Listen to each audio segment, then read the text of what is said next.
Sistema de dominación social, estructuras de fondo, que unos grupos ejercen su dominación sobre grupos sociales ejercen su dominación sobre otros, y las modalidades de reproducción de ese sistema pueden ser muy variadas, muy diversas. Pero si se quiere transformar el sistema, hay que ir al fondo del mismo, es decir, a sus raíces estructurales, a las estructuras de fondo que lo sustentan, que en definitiva son estructuras que tienen que ver con la propiedad, con las relaciones sociales, con las relaciones de dominación. Y para producir esos cambios, esto implica producir cambios en un sistema social. Esto implica cambiar la correlación de fuerzas económicas, sociales y políticas que prevalecen en esa sociedad. Siempre un sistema social es el resultado, la expresión de esa correlación de fuerzas. Unos grupos que ejercen una posición de dominación y otros grupos dominados.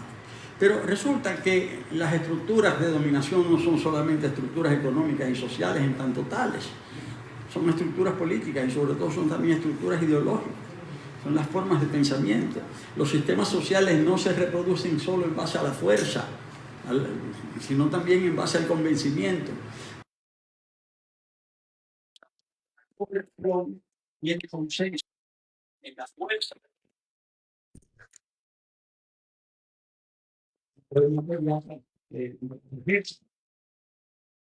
Cuerpos de orden, pero también y sobre todo están basados en el consenso, en el convencimiento que se produce en una sociedad, que se elabora y se produce en una sociedad para garantizar que todos los que viven en esa sociedad acepten como válido no solamente que ese sistema exista, sino que siga existiendo. Sí, es el tema de la reproducción. Ahora, ¿qué pasa? Que tal y como están organizados los sistemas políticos, en el mundo se acepta hoy el principio general de la democracia, aún en los regímenes no democráticos, es decir, hay consenso en cuanto a la democracia. Es decir, aún los sistemas muy poco democráticos aceptan como válido el principio democrático. El principio democrático implica la participación activa.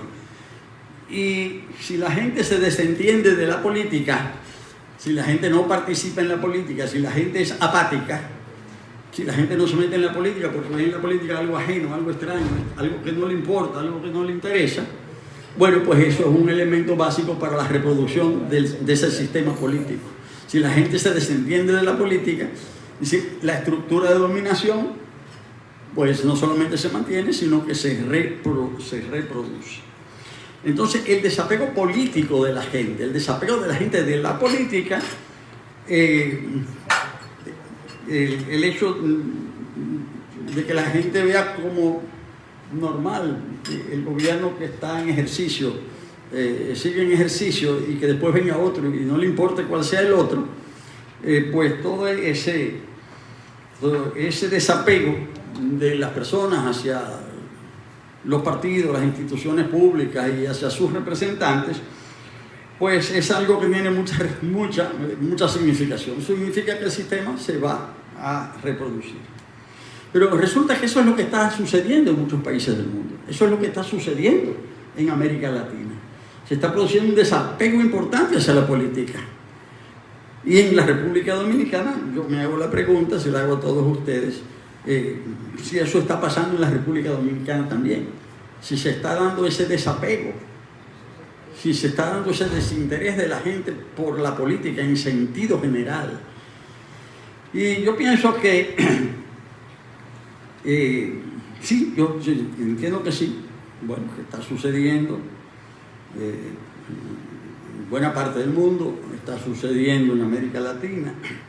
Entiendo que está sucediendo en la República Dominicana, pero yo me pregunto, ¿hemos entendido eso en la izquierda, en la República Dominicana?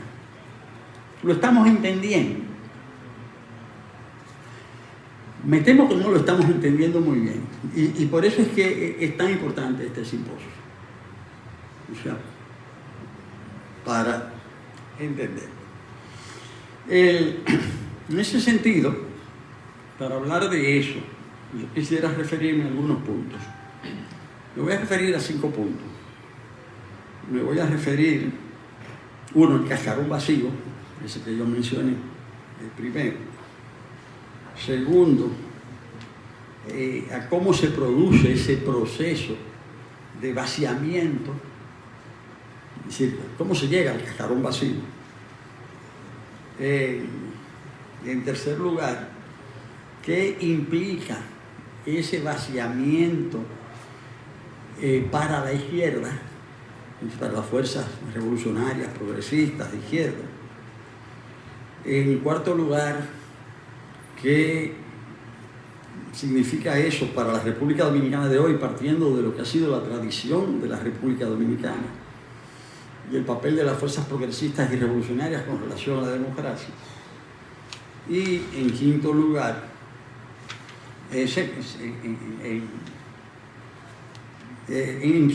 sí, ¿cómo analizar esto en el contexto internacional actual? Entonces, a cada uno de estos 5 puntos yo le voy a dedicar algunos minutos. Primero, a lo del cascarón vacío.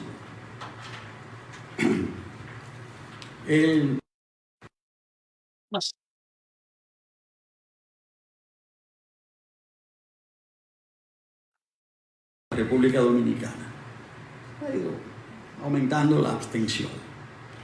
Los estudios de sociología electoral dicen dónde se aumenta la abstención y dónde aumenta menos.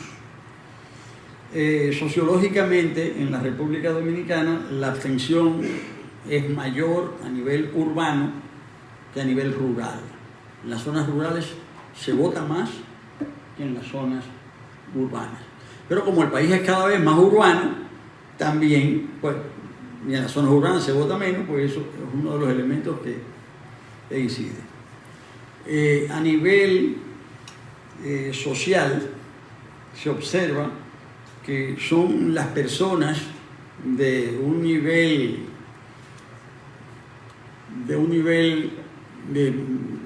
económicamente más acomodado las que votan menos. Pero también se nota un desapego hacia el voto, o una mayor indiferencia en las personas de menores ingresos, pero por otras razones, en el sentido de que en este caso el voto puede ser monetizado. Tú me pagas, yo voto. En cada uno de esos elementos se observa lo siguiente, es decir, sobre todo, voy a señalar el voto, el voto de las capas más pudientes. Bueno, yo no voto porque total, si yo soy un privilegiado, al final todos los gobiernos, para mis fines particulares, si yo soy una persona muy acomodada, ¿verdad?, para los fines de esas personas, bueno, pues da igual cualquier gobierno, porque al final todos los gobiernos van a terminar sirviendo los intereses sociales que me benefician. Pero si yo soy una persona también muy pobre, de un escaso nivel de instrucción, pocos niveles de conciencia, pues también todos los gobiernos han sido iguales para mí. O sea, todos los gobiernos, cualquier gobierno, me da igual. Y si yo puedo entonces obtener algún beneficio particular, si tengo ingresos bajísimos, no tengo de qué comer en estos días, y el voto me puede significar unos cuantos pesos, pues entonces yo voy a votar porque me dé esos pesos. Es decir, pero los dos casos son dos casos de apatía. Me da igual cuál sea el presidente. En un caso me da igual porque va a venir un gobierno que me va a beneficiar de todas maneras, y en el otro caso un gobierno que no me va a beneficiar de todas maneras, pero yo voy a conseguir unos cuantos pesos. Y en ese sentido, por estas o por otras razones, el caso es que en República Dominicana, como en muchos otros países, pero en el caso de República Dominicana, el voto, que es en este caso un indicador, se expresa a través de una abstención, es decir, cada vez mayor. Es decir, y esto lo que significa es que al final, el que responde así es porque al final le da igual, es apático frente al hecho político, le es indiferente que pase una cosa como la otra. Ahora, cuando sucede eso, y al mismo tiempo los problemas de una sociedad, lejos de resolverse, se van agravando, en ese caso, pues, de esa indiferencia es que lo que surgen como resultados son regímenes de fuerza, regímenes autoritarios, que actúan a favor de la reproducción del sistema. Es lo que muchos estamos llamando ahora respuesta fascista, respuesta neofascista, pero independientemente del título que se le ponga, de si es un fascismo igual, parecido o distinto al de hace un siglo, se le da igual. Es decir, el hecho es que en la medida en que la democracia no significa nada para la gente o significa cada vez menos, esto le abre las puertas a que se instalen regímenes de fuerza, negadores no solamente de los derechos humanos, sino de las libertades más elementales para poderse expresar. Y por consiguiente, al final el resultado de ese vaciamiento de la democracia, de esa pérdida de significado de la democracia para la gente, termina en el fondo, lo que termina es procurando eliminar toda expresión transformadora, revolucionaria, de izquierda o progresista. Es decir, el resultado del cascarón vacío es el aplastamiento de la diferencia. Es, en el fondo, la reducción de los márgenes democráticos que se hayan alcanzado en una sociedad o su eliminación. Ese es el primer punto. Que el vaciamiento conduce al autoritarismo, llamémosle fascismo, no lo llamemos así, pero conduce al autoritarismo y conduce al aplastamiento de la oposición progresista. El segundo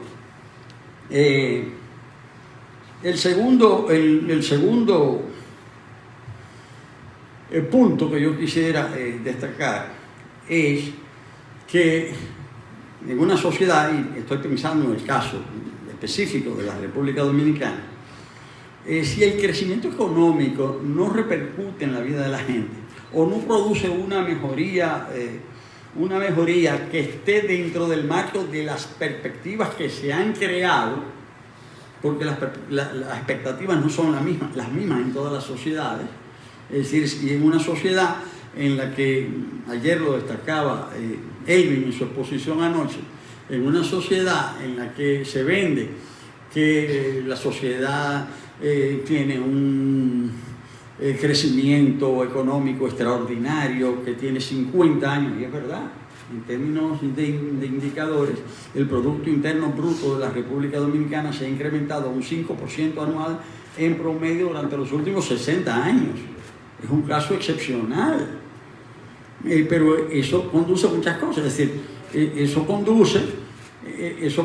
puede conducir incluso a la negación de la democracia. Es decir, lo que señalaba él, que dice, pero señor, si el país está creciendo y crece cada vez más, y cada vez más hay un anuncio de prosperidad y de bonanza, si eso es cada vez más así y usted se opone, pues usted está en contra de la sociedad, usted está en contra de la gente, usted no puede protestar. Si este es el país que está mejor de todos, váyase a cualquier otro, usted verá.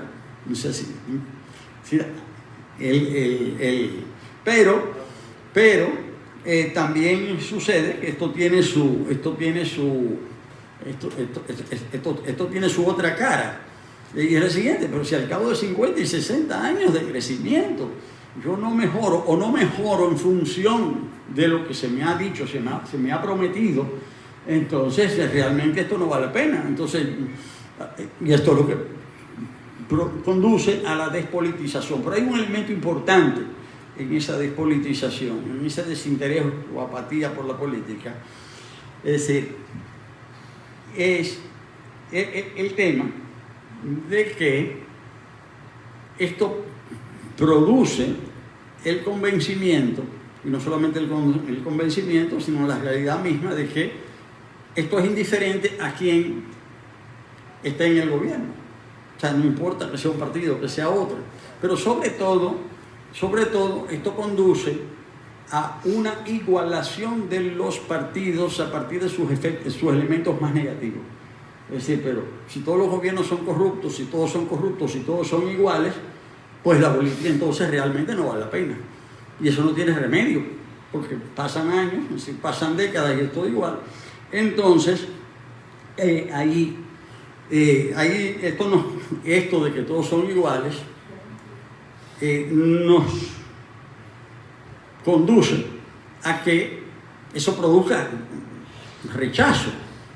Bueno, y produce rechazo en las fuerzas progresistas y produce rechazo en las fuerzas transformadoras, como las que nosotros, ¿verdad?, aspiramos a representar.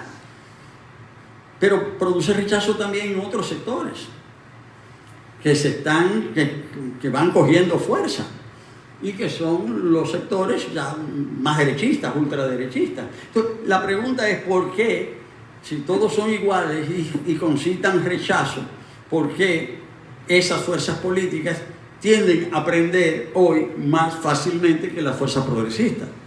O sea, ¿qué está pasando? O sea, ¿por qué la ultraderecha aprende y nosotros no logramos prender? Si lo queremos decir así, de manera muy franca. Bueno, entonces ahí tenemos ese tema, que esa ineficiencia del sistema, o sea, para producir bienestar, conduce a un rechazo a través de la igualación por lo negativo de todos los gobiernos, pero donde esto produce un resultado, vamos a decir, de conexión, es con las fuerzas más derechistas, ¿verdad?, de orientación fascista, que están cobrando fuerza. Me parece que ese es el segundo punto importante a destacar. Ahora, esto, derivado del anterior,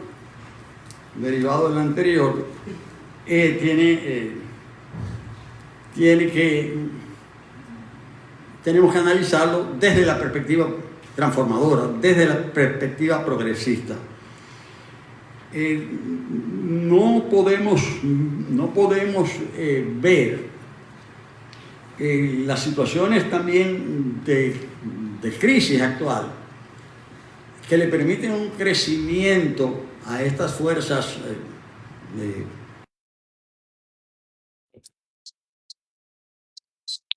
Guácala, Rolando.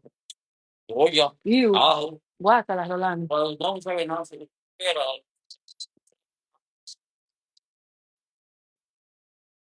Mire, Rolando.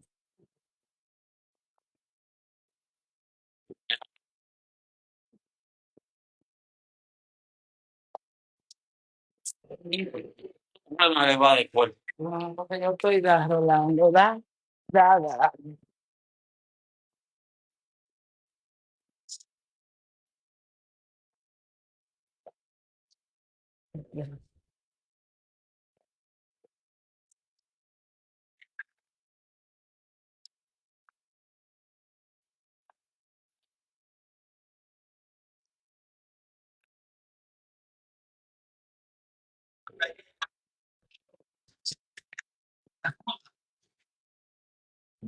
claro,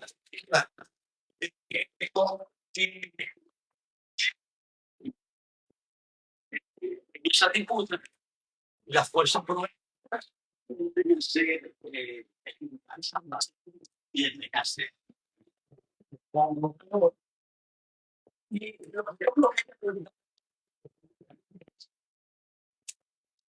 ¿por qué sucede en la República Dominicana lo que ha sido todo el proceso histórico? ¿Por qué la izquierda queda todo la cómo se han convertido en la República Dominicana. De hecho, pienso que hay que hacer una reflexión igual cuatro puntos respecto a lo siguiente. ¿Qué ha significado históricamente la República Dominicana? Ay, no. Por la verdad, Yo tengo gripe, me tiene que perdonar.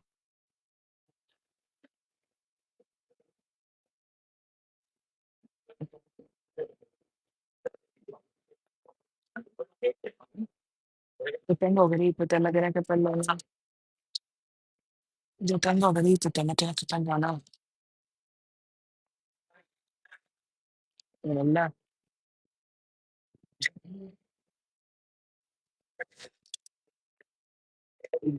Bueno,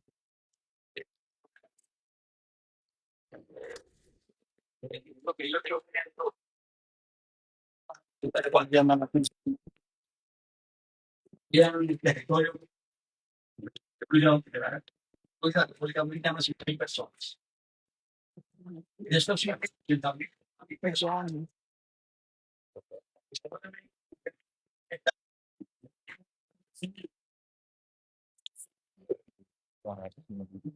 de hecho, no tienen al final, claro, mujeres, de una buena parte de los niños y niñas. O sea, que de las 20.000 personas que estaban en las ciudades, en todo el país, apenas podían participar en los pequeños centros. ¿Cuántas personas? Es decir, 4.000, 5.000 personas en todo el país, o sea, no más.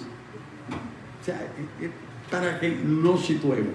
Pero todo ese país, quienes estaban en todo ese, dispersos en todo el país, bueno, estaban dispersos personas que estaban en pequeños predios agrícolas o en fincas más grandes, pero lo esencial del poder se ejercía en esas fincas, en esos predios, decía, en términos directos. Y por consiguiente eran los dueños de esas fincas, de esos hatos, los que ejercían el poder. Y ese poder era fundamentalmente un poder paternalista, ¿verdad? El dueño, o sea, que se ocupaba de la gente, era el explotador que se ocupaba de la gente.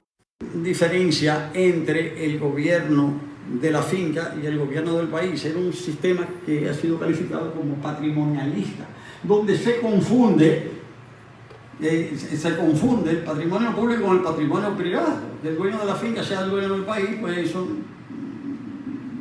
no chocaba. Es decir, era algo hasta cierto punto, sí, normal. Ese es el término, normal. Era lo que tenía que ser. Ahora, en ese contexto es que se desarrolla la República, es que se desarrolla la identidad dominicana. En ese contexto, mediante luchas, mediante toda una serie de procesos, y dentro de esos procesos, bueno, va surgiendo, se va desarrollando ese sentimiento y va surgiendo la República Dominicana. Hay un proceso notable en el siglo XIX, el proceso importante del siglo XIX es la restauración de la República, porque fue donde hubo una participación creciente, donde había un miedo, se produjo un miedo de que la anexión a España produjera la vuelta a la esclavitud. Entonces las poblaciones negras o que habían sufrido la esclavitud o mulatas vieron en la anexión a España un miedo tremendo, y en ese pues sí fue. Y la guerra de restauración en ese sentido fue una guerra verdaderamente popular. Se va constituyendo la República Dominicana a partir de eso. Y después toda la historia de la República Dominicana es una sucesión de luchas. Es decir, es una historia de resistencia. La constitución progresiva de la República Dominicana y de la identidad dominicana. Señalo la resistencia a la restauración, pero después lo que significó la resistencia a la primera ocupación norteamericana. Ahora, esa ocupación, y en ese sentido, los niveles de participación democrática, se puede decir, se limitaban a decir las opiniones que se expresaban en los escasísimos periódicos, pero era algo muy limitado. De los que estaban formalmente excluidos, completamente las mujeres. No es que no participaran, pero estaban excluidas. en términos formales. Y esa ocupación norteamericana de 1916 dejó como resultado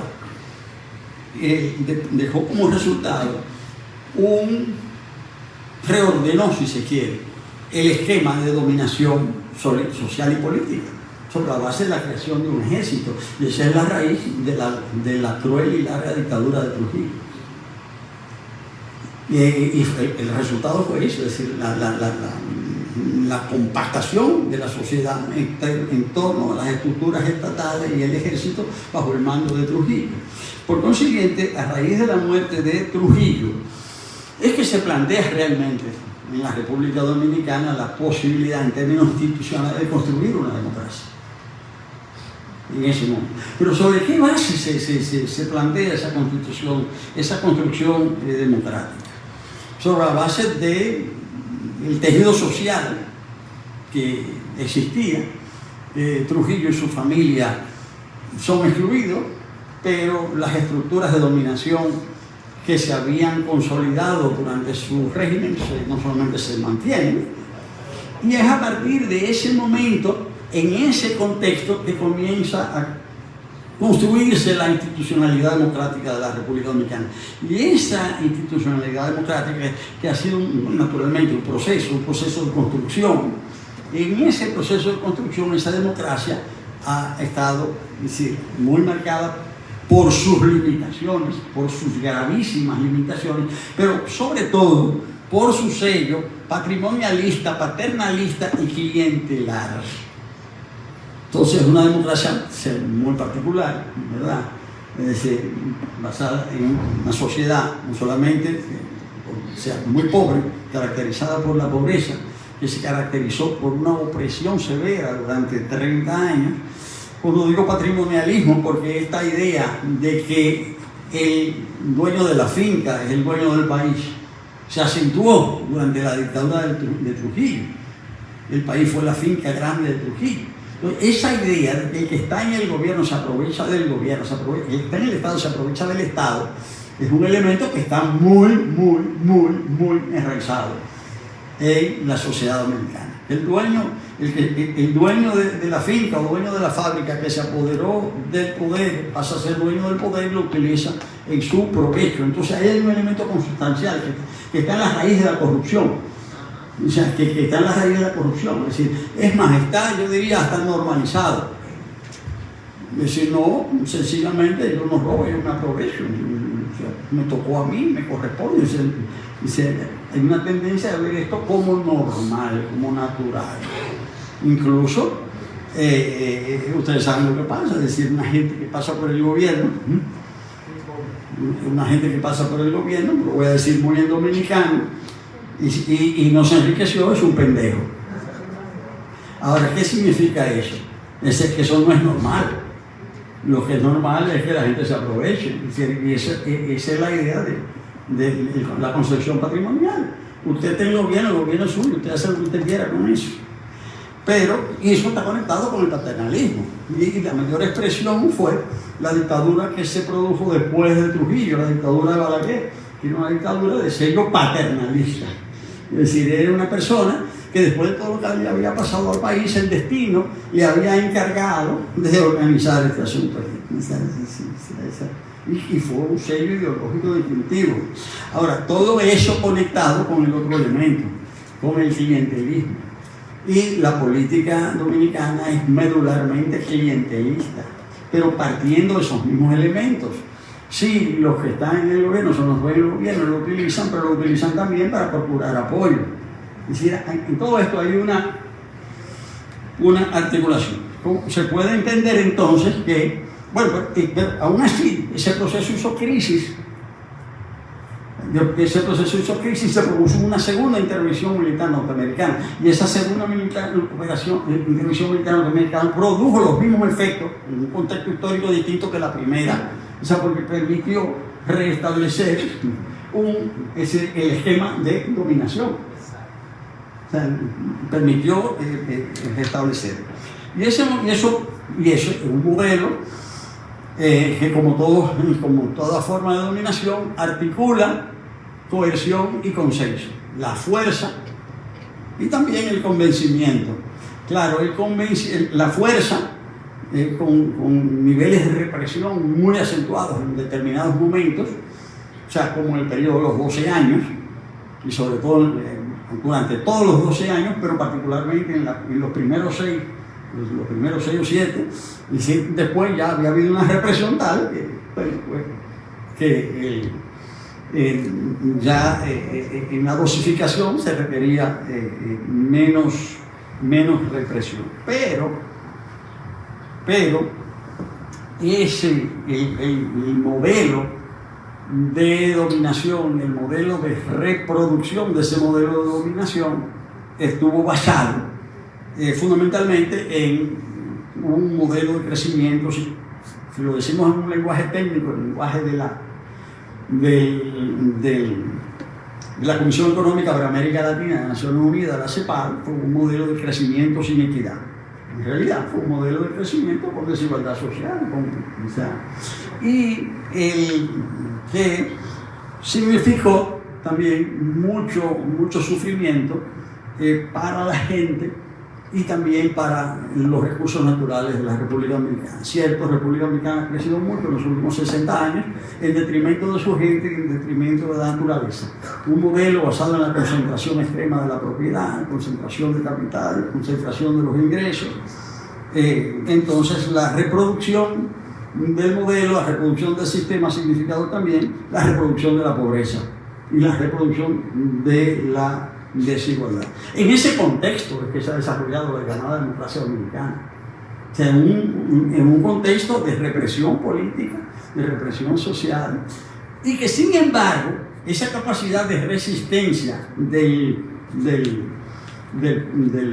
pueblo dominicano actuó en el sentido de ampliar esos márgenes democráticos. Y ahí fue decisiva, y eso no se ha hecho justicia en términos históricos en la República Dominicana de ese hecho, es del aporte inconmensurable que ofreció la izquierda en ese afianzamiento de las libertades y derechos democráticos en la República Dominicana.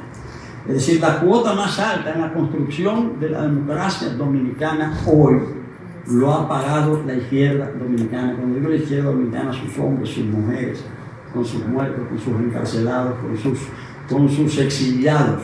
Entonces, cuando se habla de la democracia dominicana, podemos hablar, sí, bueno, cuál es la base, cómo se constituye, cuáles son las grandes normas, pero también cuáles fueron los grandes esfuerzos, cuál fue la gran cuota, cuál fue el gran sacrificio que eso significó. Pero eso asociado a otro tema que es fundamental, y es que en la República Dominicana, a pesar de todo, no ha habido en los últimos 100 años disrupciones, rupturas decisivas, porque los procesos, los distintos procesos de un gobierno a otro, incluso de la dictadura de Trujillo a la no dictadura, se han basado, más que en rupturas radicales, en transacciones. Sí, ha habido mucho transar. Se ha transado mucho a lo largo de todo este tiempo. Y hay un hecho notable, y esto tiene que ver con la formalidad de la democracia y la realidad de la democracia. Como decía yo, la República nació bajo una norma democrática. Con todo, la Constitución de San Cristóbal era una Constitución democrática que tenía naturalmente el famoso artículo 210 que permitía, ¿verdad?, todos los atropellos, pero la República formalmente era democrática y siempre la República Dominicana ha sido democrática. Es decir, eso ha llevado también a un culto formal por la letra de la ley. Entonces, y es notable, y eso lo destaca mucho Jesús de Galíndez en su famoso libro La Era de Trujillo, que fue la tesis que él presentó en la Universidad de Columbia y que le costó la vida. En ese libro, Galíndez señala que bajo la dictadura de Trujillo se cumplía la ley de manera absoluta, es decir, en términos formales. Entonces hacían elecciones, la gente iba a votar o mandaba a alguien a votar. O mandaba a alguien a votar. A mí me tocó, siendo un niño, ir a votar. O sea, porque mi papá estaba preso, mi mamá tenía que votar. Ella era maestra, tenía que votar. Entonces ella me mandó a la mesa electoral con su cédula. Y yo fui, llevé la cédula, la sellaron.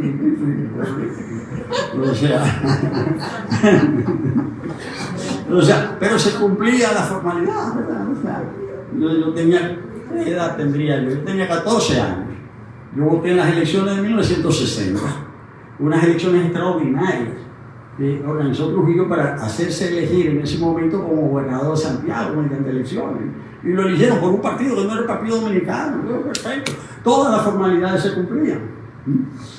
Ahora, ¿qué pasa? Incluso Galíndez dice eso mismo, que todo se cumplía. Usted lo elegía al senador, usted firmaba, ella mismo firmaba la carta de renuncia ahí mismo. Un día usted se iba al Congreso y cuando llegaba allá le enseñaban que usted había renunciado, ¿no? Pero todo se hacía todo se hacía bien. E incluso el hecho notable es que desde 1924 hasta hoy, en la República Dominicana solamente ha habido una sola interrupción del orden constitucional. Una sola. Que fue el 25 de septiembre de 1963, el golpe a Juan Bosch.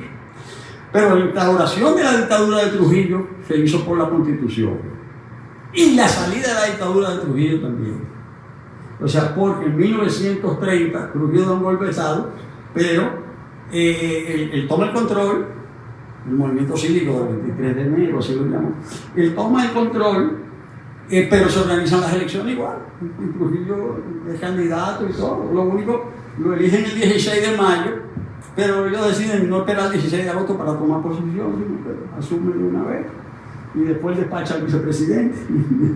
Pero todo constitucional en la forma.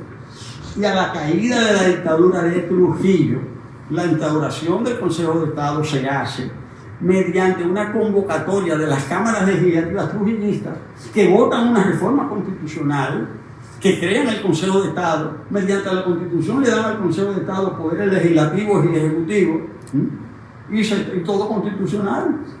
Pero igual pasó en 1994. Se reúnen las cámaras legislativas para cortar el mandato del presidente, pero todo constitucional. Entonces, esto es muy importante, porque esa es la historia del cascarón. Esa es la historia del cascarón, es la historia de la formalidad que pretendidamente cubre y legitima una situación. Pues, hoy, el tema es justamente eso.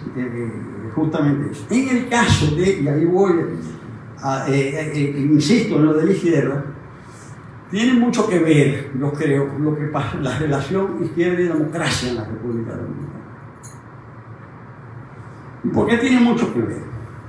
Porque la democracia formal, ¿verdad? Las elecciones, en 1962 participan en las elecciones fundamentalmente el PRD con Juan Bosch y Unión Cívica con Viriato Fiallo. Pero la expresión de la izquierda del momento desconfía de las elecciones, no acepta, entiende que en todo aquello hay un engaño. Entonces, el 14 de junio dice que no va a participar en elecciones porque no hay garantías. Y efectivamente, sí, esa es la primera relación, porque la izquierda en ese momento era 14 de junio, Partido Socialista Popular y Movimiento Popular Dominicano, en ese momento. Entonces, esas fuerzas, bueno, sí, se abstienen, aceptan el hecho electoral como un hecho, pero se mantienen al margen. Se produce el triunfo electoral, se produce el golpe de Estado. Y entonces, el 14 de junio dicen, bueno, los resultados de las elecciones fueron legítimos. Hay que defender con las armas ese hecho. Pero hay que defender ese hecho Pero se produce, como todos sabemos, la intervención militar, la ocupación militar norteamericana. Hay fuerzas de izquierda que entienden en ese momento que esa no es su lucha. O sea, no hay una comprensión de lo que está sucediendo. Pero lo más importante es lo siguiente. Ya en la izquierda había un rechazo al sistema democrático formal. Lo importante es que se produce el rechazo de Juan Bosch, porque a raíz de la intervención, Juan Bosch, que había sido el abanderado de la participación democrática, dice que no se puede creer en lo que él llamó lamentada. Era lamentada democracia representativa. Y entonces elabora en la segunda mitad, en el segundo lustro de los años 60, elabora una tesis que él llamó la tesis de la dictadura con respaldo popular. Pero esa tesis lo que planteaba en realidad era que no se podía creer en las instituciones de la democracia formal.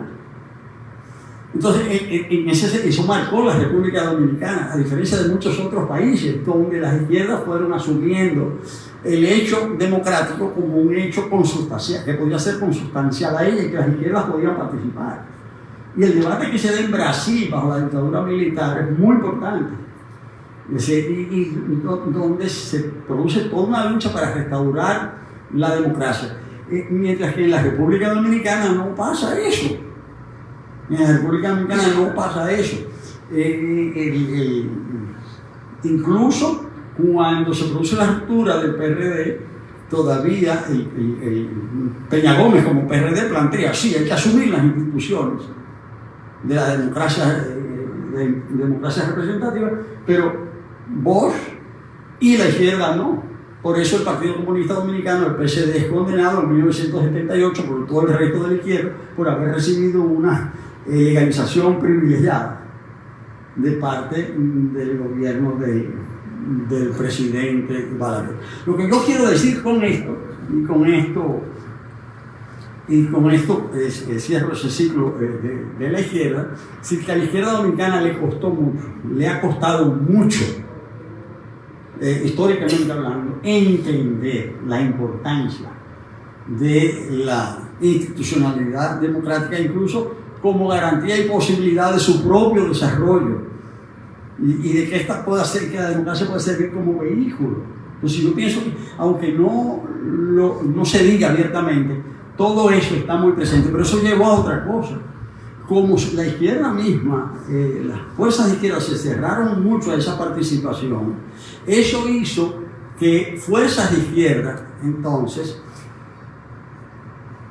o dirigentes de izquierda, aceptaran su participación dentro de las instituciones democráticas por la vía de su inserción en los partidos, en partidos como el PRD.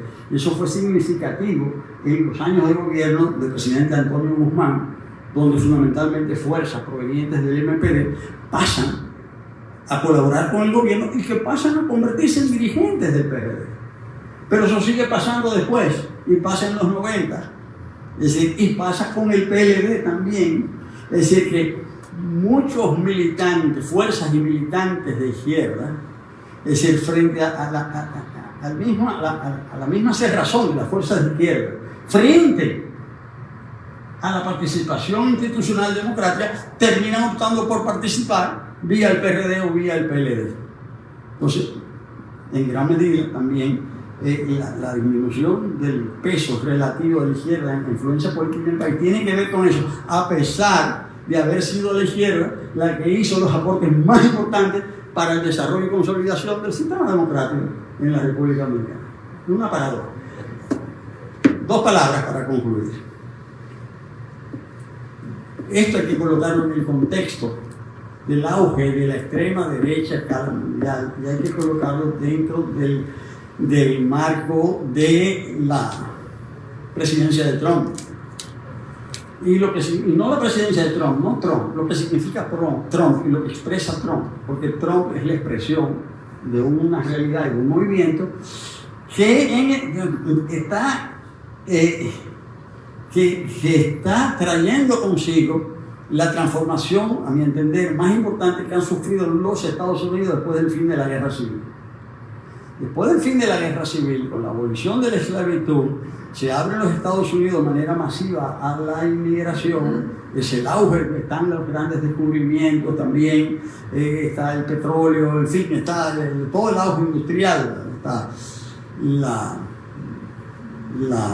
revolución industrial de esa época, la segunda revolución industrial, que produce la transformación de los Estados Unidos y la conformación de los Estados Unidos como son hoy, como terminaron siendo.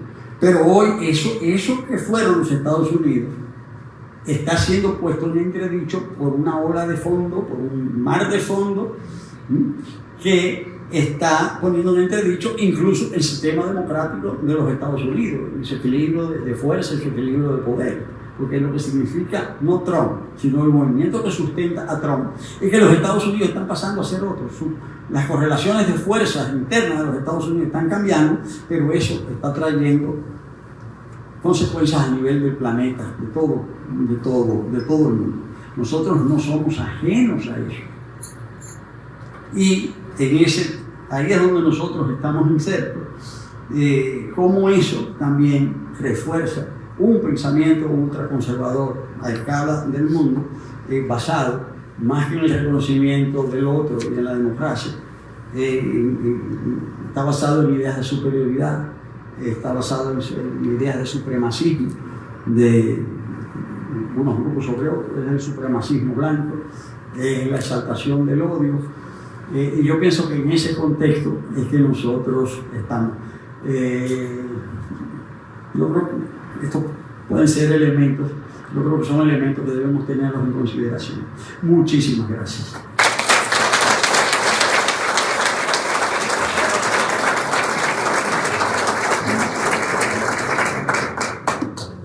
Excelente reflexión, este recorrido para los fines que convoca a este simposio, que justamente ver cómo es que hemos llegado hasta acá, dónde que estamos, cómo es que vamos a hacer para avanzar.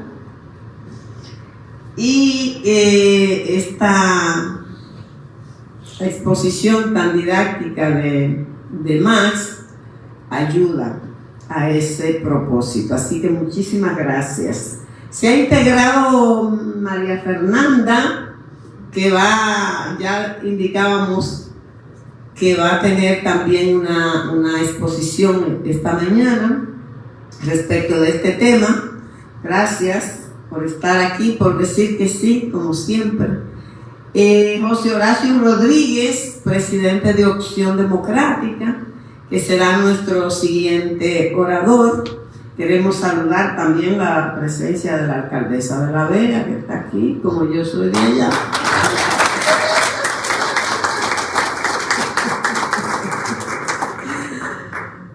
Bueno, tenemos un poquitito, pero vamos bien. Y en este momento corresponde preguntas, si hay alguna pregunta que se necesite para aclarar algo de lo que ha expuesto Max, corresponde en este momento. Catalino ha pedido la palabra. En primer lugar, saludar el resumen histórico que ha hecho el maestro Marcuy del desarrollo de la política democrática en nuestro país. Su ejemplo del cascarón se corresponde con otra expresión que el domingo pasado hiciera el doctor Abraham Bautista Alcántara, que definió en términos precisos el momento político actual como la relación entre socios y accionistas, no entre compañeros.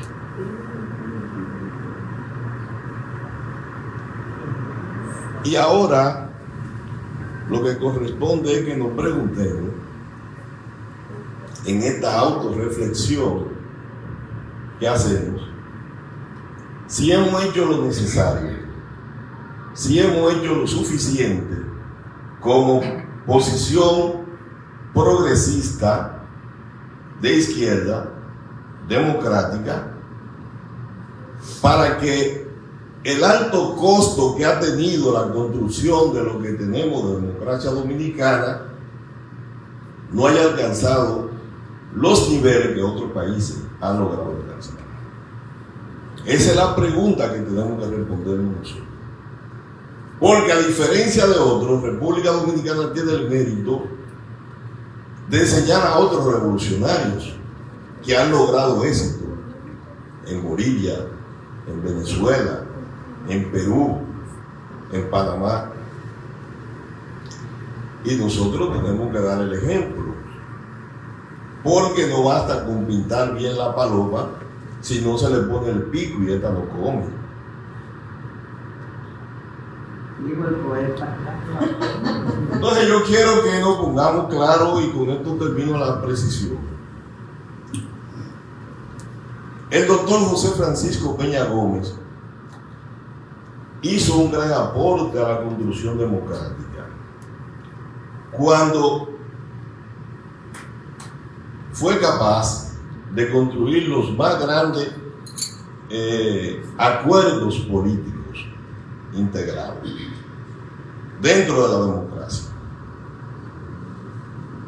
Cuando le abrió la compuerta a la izquierda para que tuvieran participación en la toma de decisiones. Y cuando presentó un programa de gobierno compartido, bajo el lema de Primero la Gente, que en ese momento era un programa revolucionario. Entonces aquí hay otro referente que es el que le sirve al país, que es la Constitución de 1963 de Juan Bosch, que todavía no hay una más avanzada que esa. Muy bien, gracias. Entonces yo quiero que el maestro sí ya nos ilustre luego, porque vamos a seguir debatiendo la respuesta que tenemos que darle al por qué nosotros hemos contribuido con nosotros a que hagan procesos revolucionarios. Nosotros no hemos concluido nuestro proceso revolucionario. Muy bien, muchas gracias. Él acá. ¡Ey!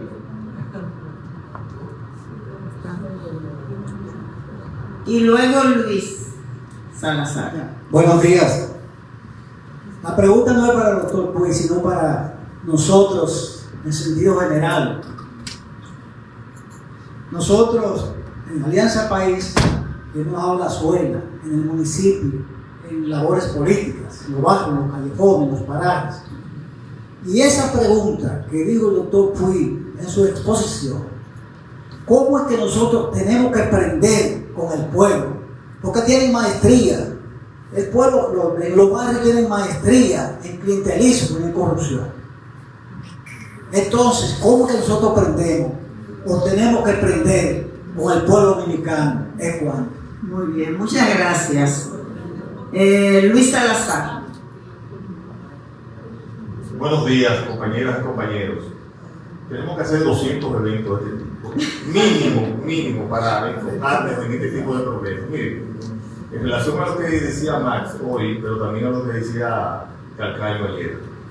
La pregunta, lo que decía Max hoy es, hay una igualación de los partidos en los aspectos negativos, pero ¿por qué el sector de ultraderecha aprende y nosotros no? Eso es básico. Me parece sumamente importante. Yo pienso que la ultraderecha utiliza un mecanismo que ya ha sido definido, no hay nada nuevo, lo habló Laclau en la teoría del populismo, identifica un enemigo, ellos y nosotros. Ellos son todos los partidos establecidos, de izquierda y de derecha, y nosotros somos la diferencia. En alguna medida siempre hay una diferencia. Bukele llegó del FMLN, lo abandonó, lo sacaron, y decía, bueno, a mí me sacaron de eso, porque yo no soy de eso. ¿Verdad? Y Milei era un loco que se presentaba en medios de comunicación, un economista, con una patilla por aquí. ¿Verdad? Entonces, yo no soy de eso tampoco. Ese es el mecanismo, en alguna medida que utilizan, pero hay un aspecto que es lo que quiero preguntar. La ultraderecha, la nueva derecha, utiliza las emociones y se basa en las emociones. Trump, en su discurso, en su debate con Kamala, dijo, no, se están comiendo los perros, se están comiendo los animales. Y aunque nosotros no lo creamos, la gente lo cree. Y lo creyó. Yo le digo a los compañeros, no pensemos que la gente piensa como nosotros, la gente piensa de otra forma. Nosotros entendemos una serie de cosas, la gente no. La gente piensa de otra forma. Entonces ellos utilizan las emociones, el miedo. Nosotros pretendemos que la gente entienda la racionalización de lo que estamos hablando aquí, y no es así. La gente no entiende este discurso, eso lo entendemos nosotros y lo tenemos que seguir haciendo, desarrollando el pensamiento crítico, los conceptos. Pero la gente lo que entiende es, si salgo de ahí en la noche o en la madrugada a mi trabajo, me van a atracar. Si pierdo mi trabajo, mi trabajito, me va a llevar quien me traga. Ese es el miedo de la gente. Entonces, ¿cómo nosotros utilizamos las emociones en un sentido positivo para que la gente se enfrente a los sectores que deben enfrentarse? Y nosotros no seguir pretendiendo que la gente va a pensar como nosotros pensamos, con la claridad y la profundidad con que nosotros lo hacemos. Muchas gracias. Muy bien, gracias. La oportunidad para más, y si Elvin quiere, le provoca alguna reflexión, la pregunta que han hecho también puede hacerlo. Realmente. Yo no quisiera extenderme, porque en realidad yo me pasé del tiempo. No, la verdad. No, está bien, pero como quiera que sea, lo importante para mí es que cada uno de nosotros, no solamente nos tenemos reflexionando en torno a lo que yo o los demás hayan dicho. A mí me encantó lo que planteó Altagracia Salazar anoche. O sea, fue importantísimo.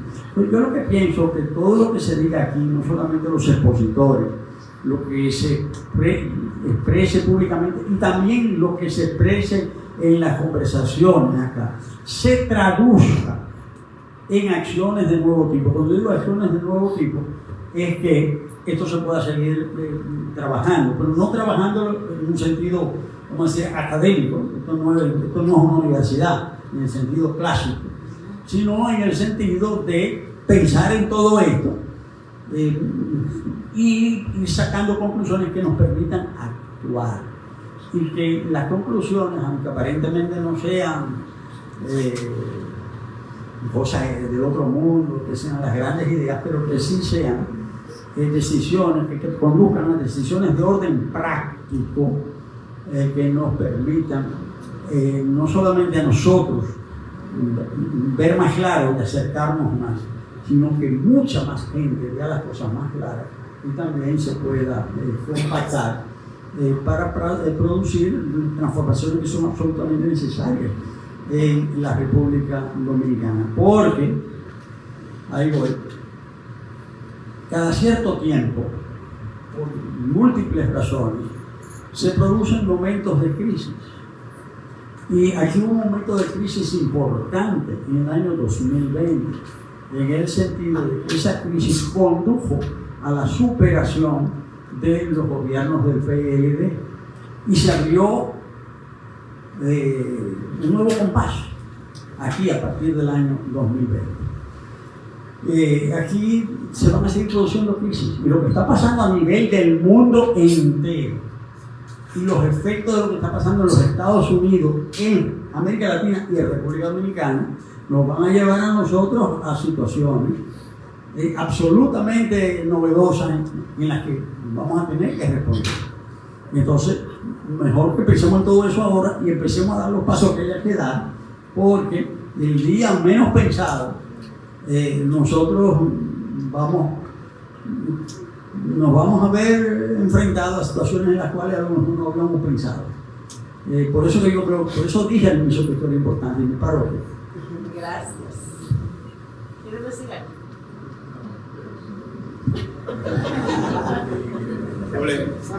Yo leo mucho anoche. Mira, yo creo en relación a lo que decía Salazar,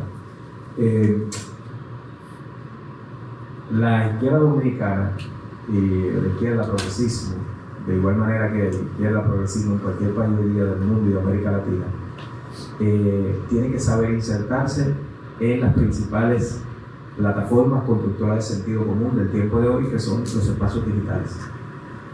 sin un ecosistema de conversación digital, el progresismo siempre va a ir detrás de los marcos de opinión que crean otros. Eso es un espacio, claro, eso se dice bien, fácil, es muy complicado hacerlo, pero sí se puede hacer. Pero uno de los déficits que yo veo así, identifico en los que está ocurriendo ahí en el país, este auge de ultraderecha, es que, yo insisto en eso, ayer te decía algo, la ultraderecha en la República Dominicana no es un partido. Por eso alguna gente se equivoca y dice, no, porque el partido de ultraderecha es el partido este de los bichos, que no saca ni un 1%. Es un error. No es los votos que saquen, son los temas que ellos logran colocar en la discusión que luego lo tienen que asumir otros que no necesariamente son de ultraderecha. Incluso hoy día, autoridades públicas de la República Dominicana están asumiendo marcos de ultraderecha que se construyen en espacios digitales y que los colocan y los llevan a tal situación donde o asumes esto o eres un antidominicano, o asumes esto o no quieres el país, o eres un qué sé yo qué, o traidor, que es una palabra favorita de los fascistas siempre. Entonces, ¿cómo esa agenda ha logrado constituirse en una plataforma que genera marcos de opinión y sentido común dentro de la República Dominicana? Hablando en términos de oportunidad, de eso que mencionaba Max, que decíamos anoche, y que la propia María Teresa ha mencionado, y que hemos dicho mucho. ¿Cómo podemos desde el progresismo aprovechar esas oportunidades en vista de la manera en que la sociedad de hoy se construye sentido común? Porque las redes sociales son un desafío para la democracia, atomizan todo eso que conocemos y que decíamos ayer, pero al mismo tiempo crean una oportunidad. Al mismo tiempo crean una oportunidad, porque de manera bien organizada, bien enfocada, bien trabajada y estructurada, se pueden crear mecanismos para, al margen de las agendas y los consensos oficiales, uno colocar su punto de vista y su opinión en los espacios donde hoy la gente está construyendo su visión del mundo. Y con esto termino muy rápido. La gente no vota, y esto es algo que está muy demostrado con estudios, la gente no vota ideológicamente, la gente vota según sus problemas cotidianos. Entonces la clave de la política es cómo uno logra explicarse en términos de los problemas cotidianos de la gente. La ultraderecha ha logrado hacer eso. Ha logrado hacer eso. Y ha ideologizado de tal forma los problemas cotidianos que la gente los ve como alternativas. En muchos países lo termina votando. Pero no es porque la gente se derechizó. En Argentina se hizo un estudio muy importante de Subancórdoba, una consultora que conozco, donde se demostró que casi el 60% de los argentinos no coinciden con la ideología fascista de Milei. No coinciden con él. Ahora, si el problema cotidiano principal de ellos, que era la inflación, Milei fue el mejor que se lo logró explicar. Claro, los que están en poder ahora están peor que antes de Milei. Pero así es, así es. De eso se trata. Muy bien. Bueno, gracias.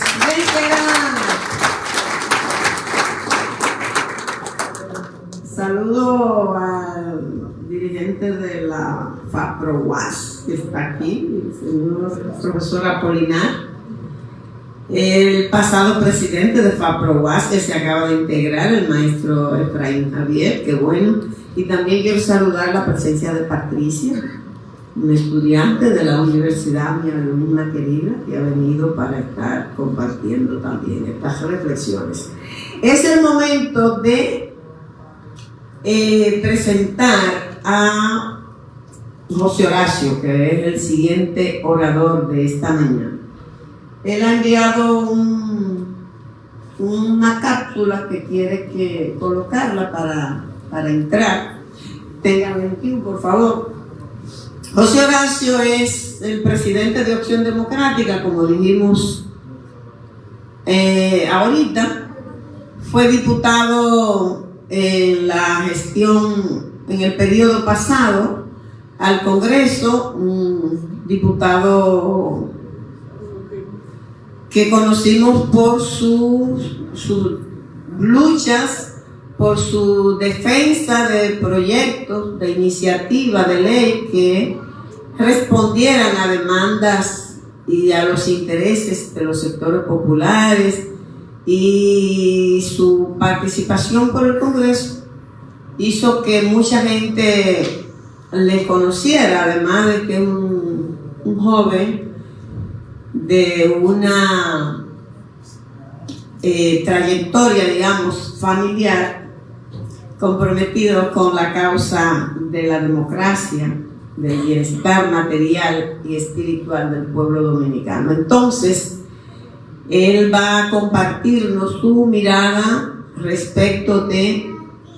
lo que considera son los principales desafíos de la democracia dominicana. Entonces, gracias, José Horacio, por aceptar participar y compartirnos tus reflexiones y las reflexiones de Opción Democrática respecto de la temática que motiva este simposio. Gracias.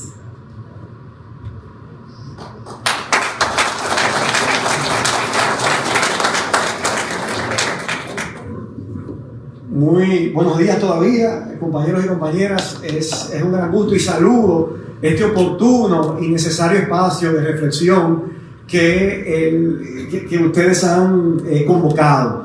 Para nosotros, Frente Amplio es un partido hermano y nos da muchísimo gusto poder ser parte de este espacio, de este simposio. Me gusta mucho que su propia vestimenta, la querida profesora, refleja esa cercanía que tenemos con ese color marrón y verde que nos identifica.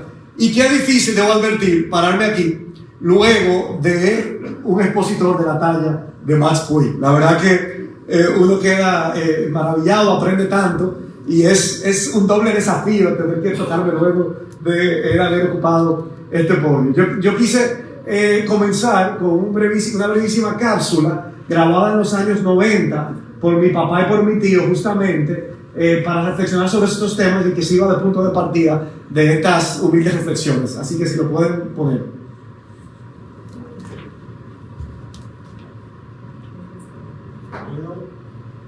El audio.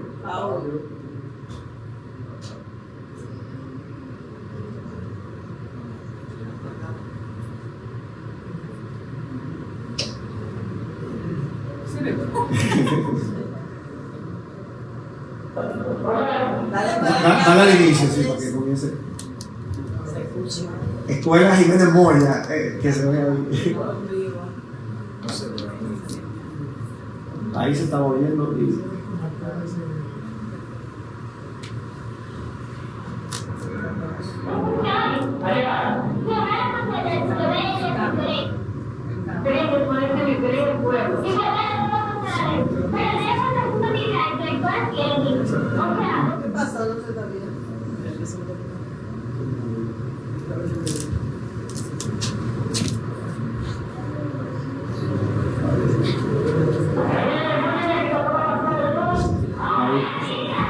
Así te lo digo. Ahí está, ahí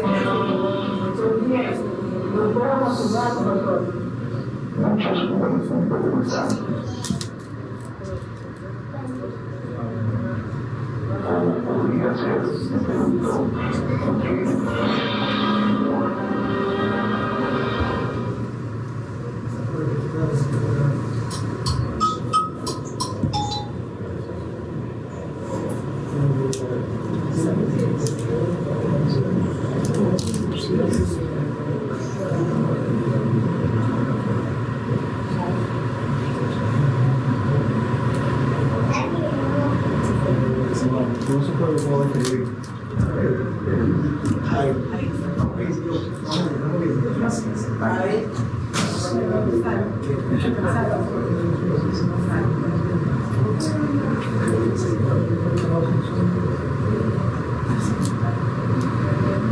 Bueno, yo puedo describir un poquito de esa cápsula. Es una cápsula, como se ve ahí, grabada en los años 90, en la que un profesor llega, la directora introduce en una clase de estudiantes jóvenes al nuevo profesor de la clase de organización y participación. Y entonces el profesor se imagina, ve el aula de los estudiantes cansados y se imagina a futuro en una clase donde le preguntan la definición de democracia. Y todos los estudiantes van definiendo ese concepto de democracia, abundando sobre los diferentes componentes que debe tener la democracia. Y entonces termina diciendo, bueno, y las palabras claves son organización y participación. Y así como que termina la imaginación del profesor entrándose el primer día al aula, y una reflexión que dice, bueno, muchos se imaginan el mundo cómo es y se lamentan preguntándose por qué. Yo me imagino cómo podría ser y me pregunto por qué no. Es una cápsula un poco disruptiva, sobre todo una cápsula hecha en el año 1997, hace 3 años de lo que pasó en el 94 con esa crisis electoral, y habla, y el primer estudiante, la primera definición que da de democracia es, bueno, el gobierno del pueblo para servir al pueblo. El profesor le pregunta, muy bien, ¿qué más? Y así va cada estudiante agregando elementos de una democracia, digamos, más robusta, de cómo debe ser. Hay una frase que me gusta mucho, que dice uno de los estudiantes dice, habla sobre la importancia de la conciencia ciudadana de una población que conoce sus derechos, también sus deberes, y otro que añade, y justicia económica y social, porque en la pobreza no prospera la democracia. Es alguna de las reflexiones que ahí se ven esos estudiantes aprendiendo desde muy jóvenes ese concepto de democracia. Y cuando lo planteamos con ese punto de partida, el gobierno del pueblo para servir al pueblo, tenemos que reconocer, y para nosotros quienes venimos de una tradición de lucha democrática, no deja de doler tener que reconocerlo, que la democracia no ha sido incapaz, o la democracia, entre comillas, lo pongo, que hemos experimentado, vivido, ha sido incapaz de cumplir su promesa. Ese es el punto de partida del que tenemos que iniciar esta reflexión. Cuando nos planteamos la democracia como gobiernos del pueblo, que mandan del pueblo para servir al pueblo, no ha podido cumplir con su promesa. ¿Qué tenemos hoy? Max lo explicaba demasiado bien, de manera extraordinaria, antes que yo. Tenemos en lo que llevamos de siglo, ya un cuarto de siglo, del siglo XXI casi completo, en 2025, un Estado, un país que en los últimos 25 años ha experimentado un crecimiento de por encima del 5% del Producto Interno Bruto, creo que 5.4% del Producto Interno Bruto. Y yo me pregunto, ¿cómo deben sentirse la mayoría de los hogares de la República Dominicana, que presidentes van y presidentes vienen, que ven al presidente de turno cada 27 de febrero hablar sobre las maravillas de la economía dominicana, de ese crecimiento económico que se exhibe y de esa estabilidad también política y social que exhibe la República Dominicana, que nos presenta ante la región del mundo como un ejemplo de éxito?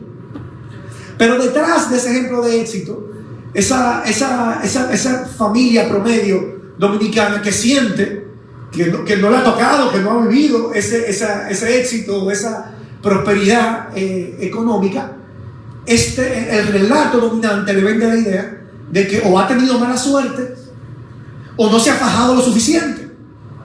Pero nosotros que estamos aquí reunidos sabemos que no es así, que detrás de eso hay un modelo económico implantado al servicio de las élites, al servicio de unas élites que sí han disfrutado, que sí han extraído y acumulado mucha riqueza y mucho capital.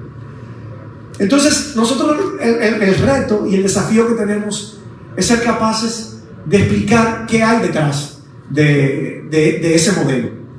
Es un modelo que acompaña el crecimiento económico, pero que genera la distorsión o la paradoja que expulsa 1 de cada 5 dominicanos como exiliados económicos, que tienen que emigrar, en la gran mayoría de ellos, quizás más del 80 al 85%, hacia los Estados Unidos. Eso ha servido de válvula de escape para garantizar esa estabilidad social.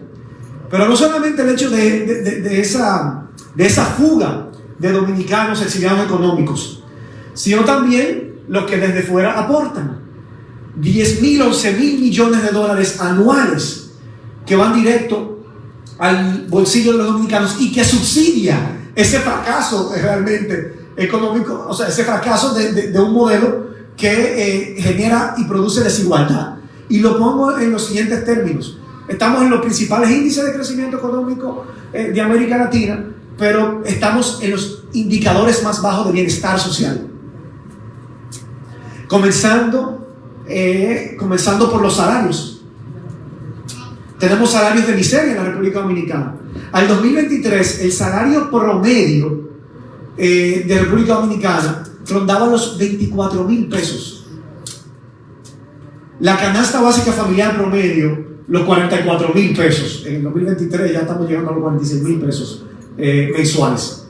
Pero con un ingreso promedio de 24, que no da ni siquiera para cubrir la canasta básica del quintil más pobre, más bajo, del medio ingreso económico de la sociedad, que ronda los 25,000 pesos. Entonces, con una política salarial que disfraza el salario mínimo, porque tenemos de 13 a 14 salarios mínimos o más, dependiendo el sector, dependiendo el tamaño de la empresa, y tenemos un montón de salarios mínimos que ha servido para disimular o disipar con claridad esa desigualdad salarial y ese fracaso también. Tenemos a nivel educativo también las pruebas de PISA de los indicadores más bajos de la región.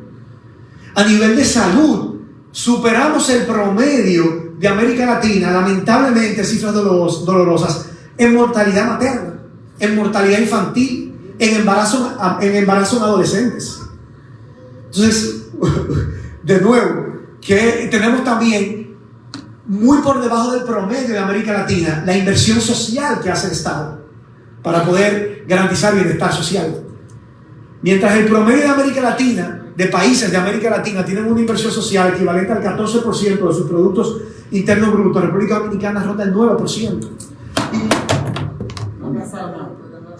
Incluso después de haber logrado el 4% en educación, luego de la movilización y la protesta ciudadana, el reclamo ciudadano del 4% para la educación, que lo que hizo fue quitarle a otros sectores de inversión social. O sea, no fue que aumentó la inversión social, lo que hizo fue que se desvió de salud, se desvió de vivienda, se desvió de acceso al agua potable, para entonces dedicárselo a la educación. En el caso de la salud, mientras el promedio de inversión de América Latina anda cercano al 6%, nosotros estamos por debajo del 2%. El promedio en los últimos 20 años ha sido un 2%. Apenas, creo que para este año estamos en un 1.7% del Producto Interno Bruto.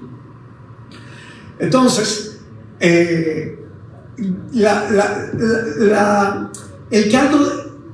realidad está ahí para nosotros jugarlo a nuestro favor, porque somos los únicos en el ámbito político, en el espectro político, que tenemos la solución para estos temas. Entonces, ¿por qué ha sido un poco el eje de reflexión de este diálogo? ¿Por qué son las extremas derechas que parecerían crecer y capitalizar esto? Ellos tienen una respuesta a la crisis material, a la pobreza, a la falta de acceso a derechos básicos. Ellos tienen una respuesta que resulta conectar muy bien, en el caso de la República Dominicana, aún mejor que en otros países, con el sentimiento individual y nacional. Y es que nos han vendido y nos vienen vendiendo, este gobierno actual ha jugado muy bien esa carta, de que los culpables de esa falta de bienestar social, en lugar de ser una clase política al servicio de las élites, son nuestros vecinos migrantes. Esa es una de las razones que ha sido capaz de venderle. Entonces, si el dominicano no cuenta con un servicio eficiente de salud digno, con acceso universal a la salud, ante la enfermedad, protección social, la culpa la tiene el extranjero, ¿verdad? El débil, el vulnerable, el que de alguna manera más bien ha servido para sostener a este modelo económico extractivista. Y no la culpa la tiene una clase política al servicio de élites que no han sido capaces de garantizar ese estado de bienestar social a través de mayor inversión social, de promover la justicia social y promover bienestar.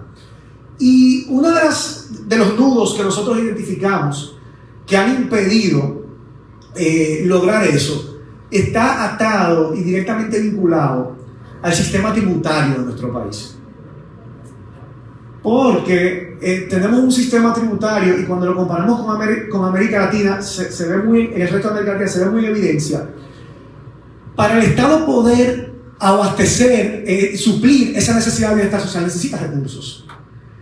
Pero capta los recursos en una proporción mucho mayor que en la mayoría de países de América Latina, de impuestos que van directamente a gravar el consumo y que terminan pagando de manera desproporcional las clases más desposeídas, élite los impuestos a los combustibles, los impuestos a las telecomunicaciones, mientras se benefician de importantes exenciones fiscales al impuesto sobre la renta a los sectores de la economía que más aportan o crecimiento no sostenido: turismo, zonas francas, minería, con el pasivo ambiental que genera ese sector de la economía.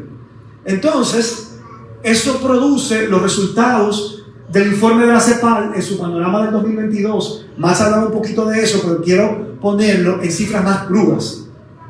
Según ese informe de la CEPAL del 2022, el 1% más rico de la República Dominicana ha captado ingresos equivalentes a más del doble de la mitad de la población de menos ingresos. 2.4 veces los ingresos del 50% de la población. Imagínense ustedes, una población cercana a un poquito más de 10 millones de habitantes, quiere decir que las 100.000 personas más ricas de la República Dominicana perciben el doble, 2.4 veces los ingresos que los 5 millones, uno de cada 2 dominicanos, dentro de la escala de menos ingresos de la sociedad. Eso refleja los altísimos niveles de desigualdad social que hay en nuestro país. Y ante ese modelo, con todo lo que eso acarrea,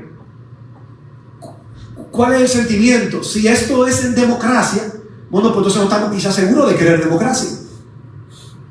El problema, y yo pienso que y el desafío que tenemos los demócratas, los abanderados de la democracia, es hacer ver que esto no es democracia, que hay un fallo.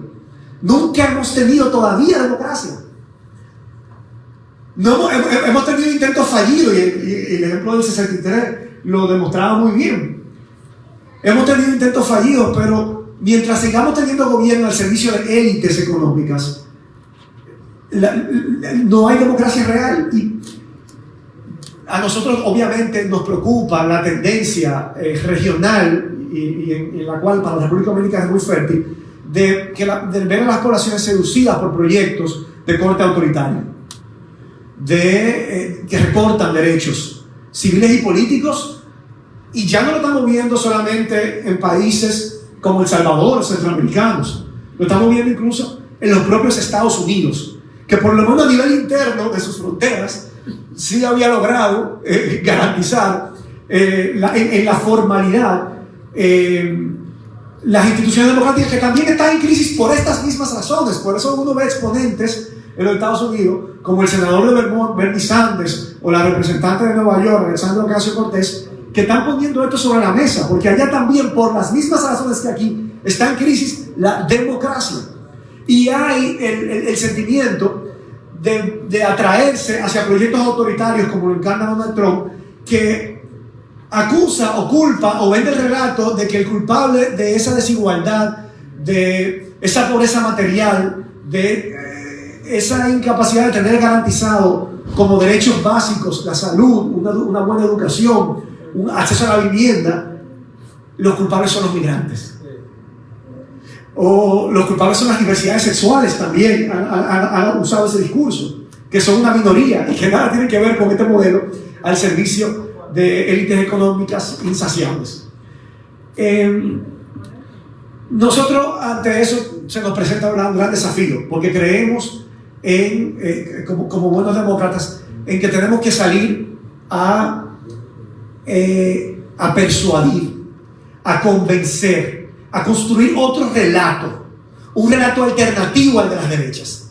Ese es el desafío que tenemos los sectores progresistas de la República Dominicana y del mundo. Aquí nos toca a nosotros, aquí en nuestro país, nuestro trabajo.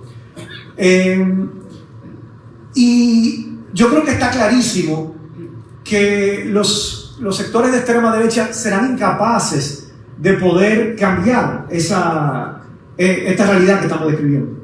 O sea, podrán atraer, pero eso dura poco. Fíjense cómo Donald Trump logró ganar las elecciones del 16, pero no logró repostularse en el 20.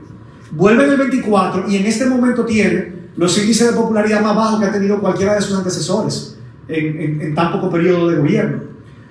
Veamos las dificultades que está atravesando Milei en Argentina también, serias e importantes dificultades, pero sigue siendo atractivo. Y en el caso de nuestros países, el punto que resulta más atractivo, y yo creo que un desafío para el progresismo, una vez que participé invitado por la Fundación Frederick Ebert en Colombia, en un espacio regional de pensar desde el progresismo cómo garantizar y ofrecer mayores niveles de seguridad ciudadana, de combate a la criminalidad y a la delincuencia.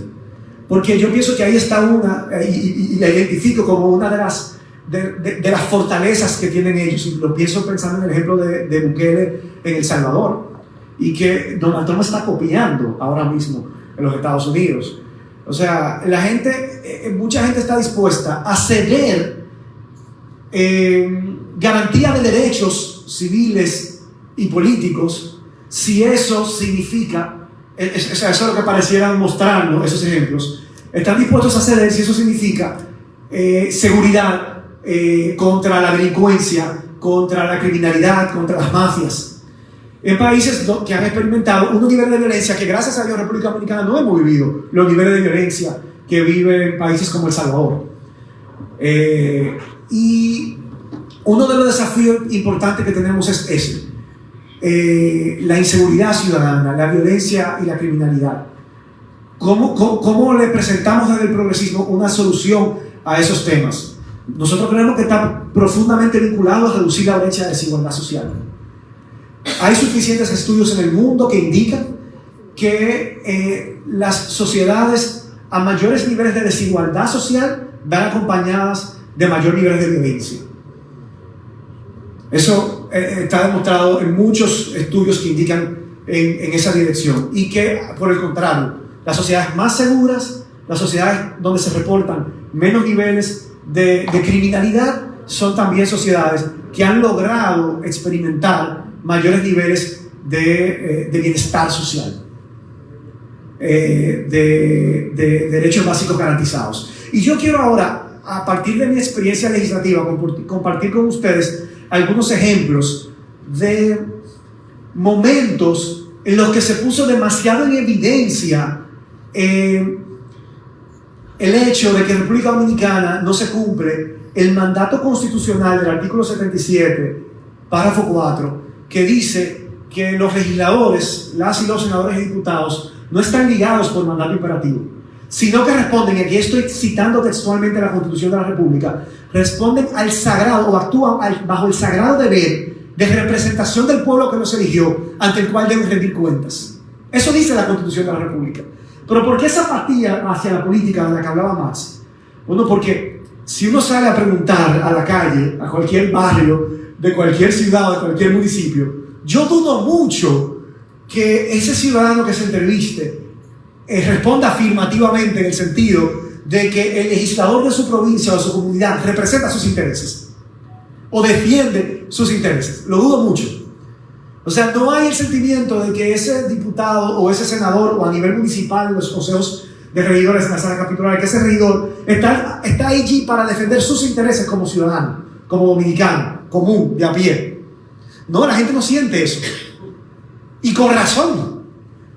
Yo lo pude ver. Y lo quiero poner con dos ejemplos que van vinculados al sistema tributario del que hablaba. Les decía, nosotros tenemos un sistema tributario muy regresivo, que carga la mayor parte de las recaudaciones en impuestos al consumo, que terminan sobrecargando de manera desproporcional a quienes menos tienen. Y algunos de los pequeños elementos que intentan hacer el sistema, darle un carácter progresivo, no se han venido cumpliendo. Yo he hablado mucho en los últimos años de la importancia de aplicar un mandato que está en el Código Tributario. El Código Tributario de la República Dominicana establece que existe una escala de tributación del impuesto sobre la renta, pero esa escala comienza a partir de los 34.500 pesos. A partir de ingresos equivalentes a 34.500 pesos, cualquier asalariado debe tributar un 15% de sus ingresos. Y eso va de manera escalonada aumentando. A partir de ingresos equivalentes a 50.000 pesos, eso aumenta a un 20%. A partir de ingresos equivalentes a 79.000 pesos, Eso aumenta un 25% que debe cada asalariado o cada persona física tributar al fisco. Pero el código dice, mira, cada año vamos a ajustar esa escala a la inflación. Yo todos los años se debe hacer un cálculo de cuánto ha sido la inflación, el aumento del costo de la vida, para ajustar esa escala e irla adecuando. Sin embargo, esa escala hace 8 años que no se ajusta, desde enero del 2017.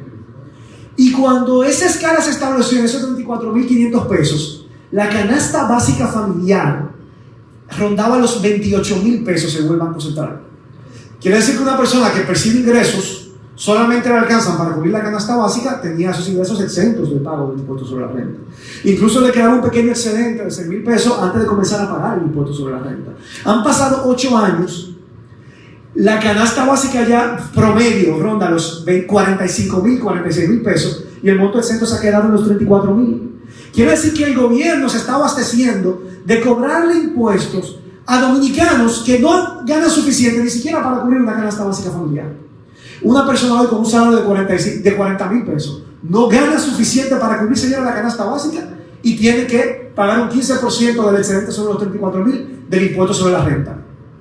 Pero un hotel en Punta Cana puede percibir los miles de millones de ganancia que reporte y no va a pagar un peso de impuesto sobre la renta. Y el asalariado que no gana para cubrir la canasta básica debe pagarla. Una de las causas que asumí en el Congreso era la de que se aplicara ese ajuste para esa distorsión corregirla.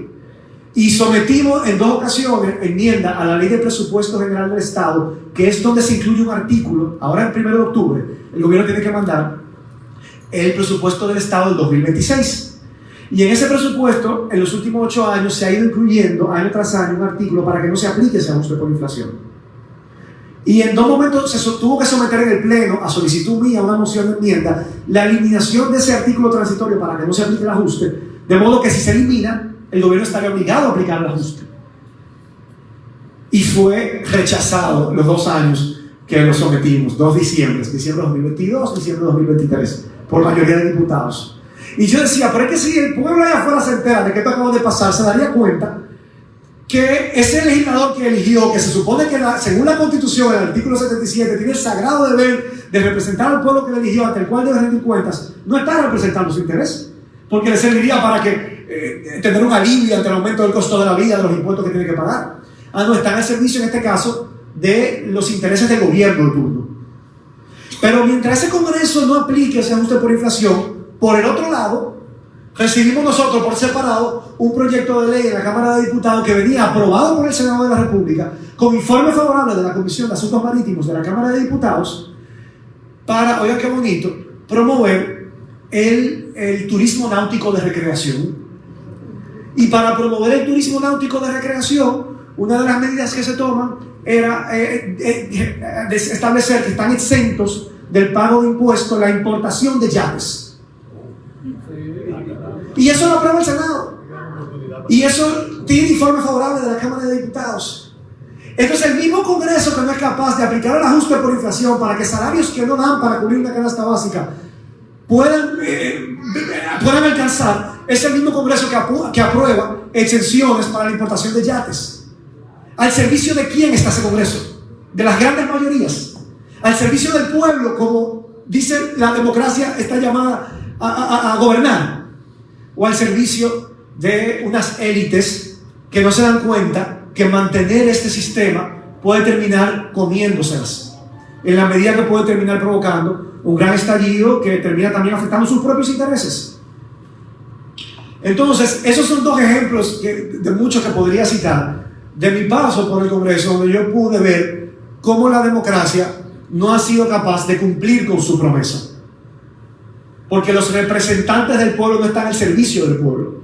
Y ese es el reto y el desafío que nosotros tenemos a través de la educación pedagógica, también visibilizar a la ciudadanía y al pueblo. Nosotros tenemos que hacer reformas importantes para poder avanzar en cambiar esa calidad de la representación que tenemos.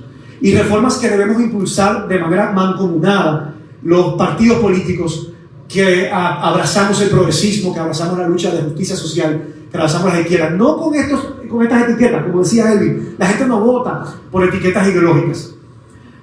Pero hay temas que a veces dejamos de lado porque podrían parecer que son temas que nada más incumben a los partidos, pero que son medulares para mejorar la calidad de la democracia.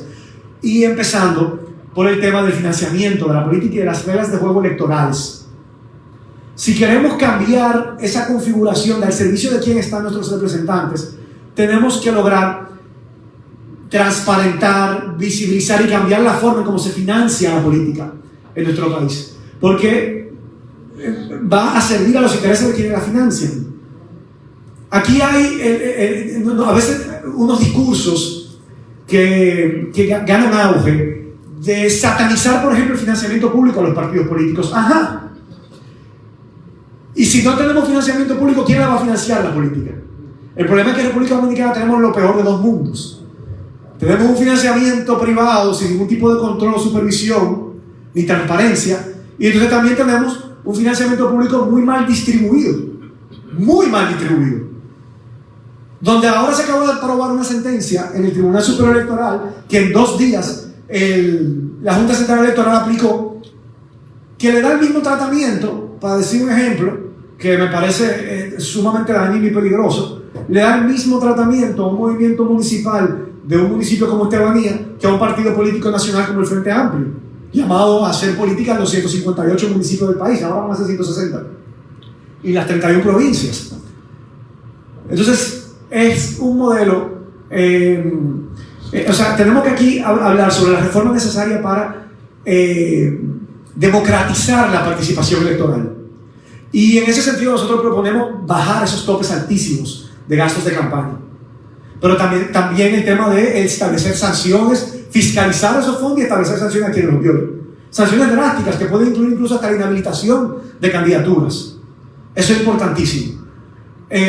Las candidaturas presidenciales en nuestro país pueden gastar más de 500 millones de pesos legalmente. Las de diputados, yo porque sé el caso mío en la 1, pueden gastar más de 50 millones de pesos un candidato a diputado, pero lo que es peor, algunos gastan más de ahí y luego reportan lo que quieran y nadie fiscaliza, nadie controla, nadie supervisa. Pero también tenemos que establecer debates obligatorios y promover esos debates. Tenemos también que promover, y nosotros hemos venido conversando de eso incluso con partidos hegemónicos del sistema, promover, y sobre todo ahora que se aprobó una disminución del tamaño de la matrícula de la Cámara de Diputados, tenemos que promover circunscripciones más grandes, con más escaños. Y se lo hemos ido planteando en el caso de nuestra Conmoción Democrática, en conversaciones que hemos tenido con otros partidos de oposición, la importancia de que si se va a reducir la matrícula de los diputados, no se pueden quedar las mismas circunscripciones, hay que fusionar circunscripciones. Porque se hace imposible circunscripciones de 2, de 3, de 4, que fuerzas alternativas, emergentes, puedan obtener representación electoral. Esas son parte de las reglas de juego que queremos discutir si queremos mejorar la calidad de la democracia. El tamaño de las circunscripciones, también el método de elección. Nosotros tenemos que comenzar a hablar sobre que ese método de Hunt es un método que privilegia a la primera mayoría y que no cumple con el mandato constitucional que establece que las elecciones se celebrarán conforme a la ley y con representación de las minorías cuando haya que elegir 2 o más candidatos. En todas las elecciones a nivel nacional de diputados y de regidores se eligen 2 o más candidatos. Y con ese método de Hunt, en las pasadas elecciones del 2024, en 23 de un total de 48 circunscripciones donde se eligen diputados, no solamente no hubo representación de la minoría, no hubo representación ni siquiera de la segunda mayoría. En 23 de 48 demarcaciones, la primera mayoría obtuvo el 100% de la representación, hablando de demarcaciones plurinominales de 2, 3, 4 y hasta 5 escaños. Entonces, esos son temas también que tenemos que discutir para cambiar el método de elección. Países como México usan el método de Jare, en otros países, y creo que en algunas partes de Brasil también, Ecuador, han probado el método de Webster, en países como Alemania, Nueva Zelanda, usan otros métodos de elección. Hay algunos que dicen que lo que hay es que abogar por demarcaciones uninominales. Eso sería peor. Eso es lo que tiene a los Estados Unidos en la crisis actual, de falta de representatividad real. Todas las elecciones de todos sus representantes al Congreso son en demarcaciones uninominales. Quiere decir que el que sacó más votos ganó. y entonces ahora hay una guerra que nadie sabe cómo se va a desencadenar. No, las demarcaciones plurinominales son las que permiten diversidad de la representación, y eso tenemos que defenderlo, cada vez exigir demarcaciones con más escaños. Para nosotros ya hago un llamado de carácter político para ir concluyendo estas reflexiones. Nosotros tenemos las fuerzas progresistas que, señores, abrazar la unidad. Nosotros no podemos, sobre todo en los espacios de representación, en esos niveles plurinominales, congresuales, municipales, a nivel de Cámara de Diputados y Senado, a nivel sobre todo de Cámara de Diputados, que es plurinominal, a nivel de salas capitulares. Nosotros no podemos ir tan fragmentados, porque a diferencia, a nosotros hay algo más fuerte que nos une, que son las ideas. Y si queremos ver esas ideas en las que creemos y por las cuales hacemos de manera activa política, verlas defendidas en los espacios donde se toman las decisiones que afectan nuestra calidad de vida, tenemos que poner eso por encima. O sea, pensarlo sobre todo a esos niveles. Yo le he reclamado en diferentes ocasiones, hago mea culpa porque siempre hay que poner de parte de uno, pero también de todas las fuerzas políticas. O sea, en ese congreso es el congreso más conservador que ha habido, yo creo que en las últimas décadas en el país. Salvo Pedro Martínez de Alianza País y 2 o 3 voces que a veces también, ese es un congreso con una mayoría aplastante de una extrema derecha que nunca se había vivido. En el congreso anterior nosotros podíamos por lo menos tener 5 o 6 legisladores que incluso estábamos trabajando para conformar, para decir un ejemplo, una comisión de amistad parlamentaria dominico-palestina. Y estaba Pedro Martínez, y estaba yo, y estaba Juan Dionisio, y estaba Magda, y estaba Gustavo Sánchez, y nos quedamos todos fuera. Entonces, ahí hay un congreso donde acaba de aprobar un código penal con una serie de retrocesos. Veamos ahora la reforma del código laboral. Una oportunidad perdida para avanzar en materia de derechos de las clases trabajadoras. Toda la discusión se ha centrado en la cesantía, y por mantener la cesantía estamos cediendo en posibilidad de avanzar en días de vacaciones al año para los trabajadores. Se está cediendo ahora que los domingos no se va a reconocer como día feriado para los trabajadores, sino que se va a trabajar igual los domingos. El día feriado puede ser el lunes o el martes, cuando el domingo es el día que tienen los dominicanos para estar con su familia. Ahí hay una serie de retrocesos a nivel de la paternidad que hemos abogado y habíamos logrado que la Cámara de Diputados aprobara 10 días de licencia de paternidad para los padres trabajadores, y ese código nada más está aprobando 4. Pero ¿dónde están los representantes que defienden los intereses de los trabajadores, que son la mayoría? No los hay. Ni hablar de a la hora de discutir la reforma de la seguridad social. Entonces, nosotros que representamos las fuerzas democráticas y progresistas del país tenemos un desafío muy grande de ser capaces de ponernos de acuerdo y pensar con visión estratégica cómo avanzamos para poder evitar el auge y el avance de esa extrema derecha que nos puede hacer retroceder a tiempos que nos costó hasta sangre superar. Así que esa es la reflexión que les doy sobre la mesa, y agradezco al Frente Amplio que abra este espacio para esta discusión tan necesaria en este momento tan oportuno. Muchísimas gracias.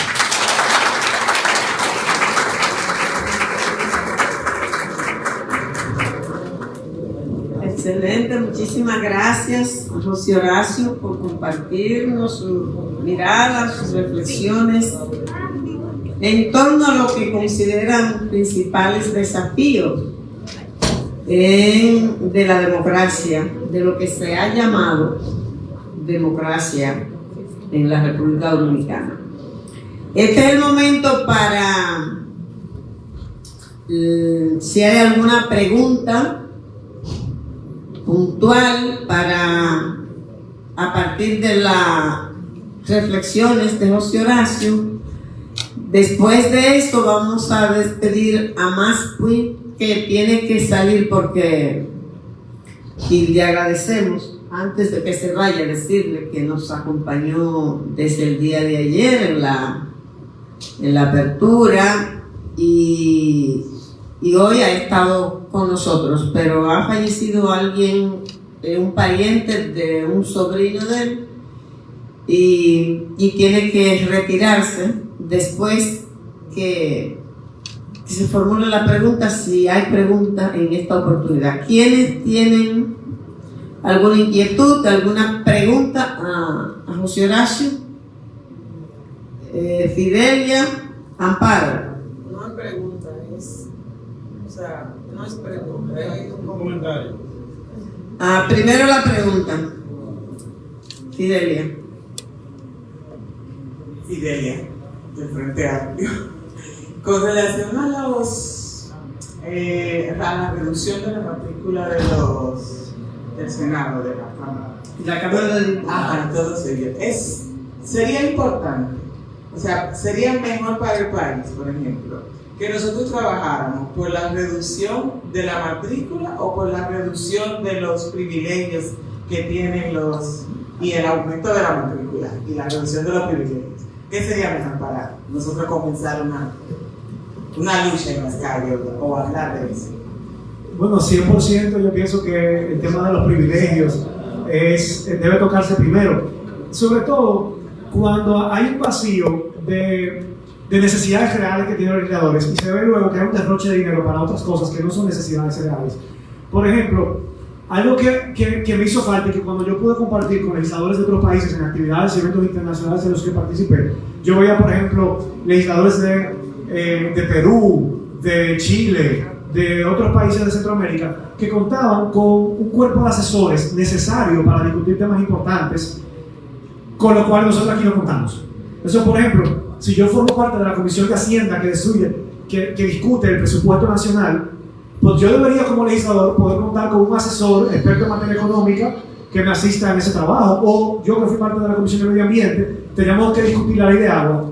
Yo tengo la visión política clara de que el agua es un derecho humano y que me opongo a cualquier intento de privatización del agua, pero luego hay unos aspectos técnicos que yo no manejo como abogado y que para poder definirlo en la ley pueden pasar inadvertidos o desapercibidos para mí, y para eso hace falta un asesor experto en esa materia que uno pueda contratar, y eso no ha habido. Sin embargo, sí había 100,000 pesos mensuales para ayuda social, que yo no sé nunca en 4 años.